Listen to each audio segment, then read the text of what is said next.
والله العظيم سعد. سعد تكفى، سعد تكفى، سعد تكفى، تكفى سعد والله العظيم. والله نسي الله وكلنا والله.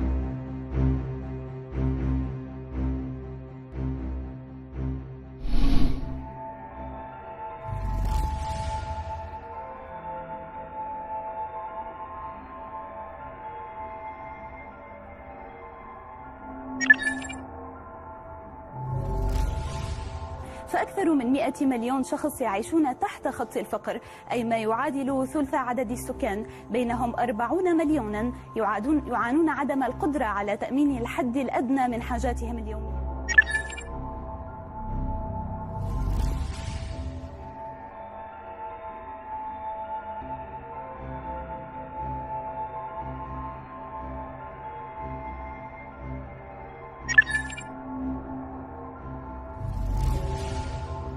مثلا اسامي لعيبه كوره. طب عايزاكي تقولي لي 10 اسامي صحابه. ليه؟ صحابه؟ شنو هي أركان الإيمان وأركان الإسلام؟ أركان الإيمان 5 ياك تكونوا 5 أركان ديالو 5 ياك تكونوا.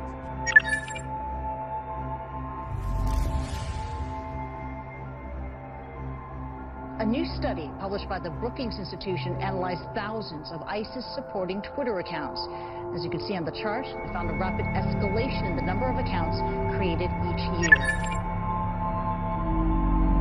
رغبة النفس لسفك هذا الدم وسحق الجماجم وتقطيع الأجزاء في سبيل الله جل وعلا ودفاعا عن دينه لا شك أنه شرف للمؤمن. الصحابة زنادقة ملاحدة كفرة. علمائهم أنا بالنسبة لي أرى كفرهم بدون تمييز.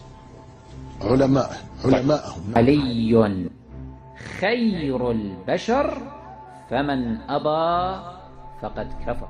كل من تشيع من أهل مصر أو من غيرها فهو كافر مرتد حلال الدم والمال.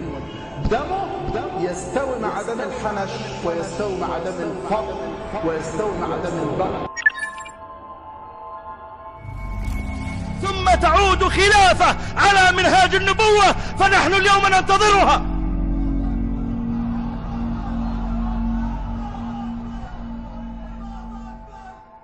أقسم بالله أنها قادمة، أقسم بالله لكأني أنظر إليها بعيني الآن. وما يقع اليوم في بلاد الإسلام. وليت عليكم ولست بخيركم ولا أفضل منكم. وهو بيعة أمير المؤمنين وخليفة المسلمين أبي بكر البغدادي حفظه الله تعالى. بايعنا أمير المؤمنين أول شيء بايع أبو بكر البغدادي على السمع والطاعة في المكره، وبايع على السمع والطاعة في الشدة وفي اللين.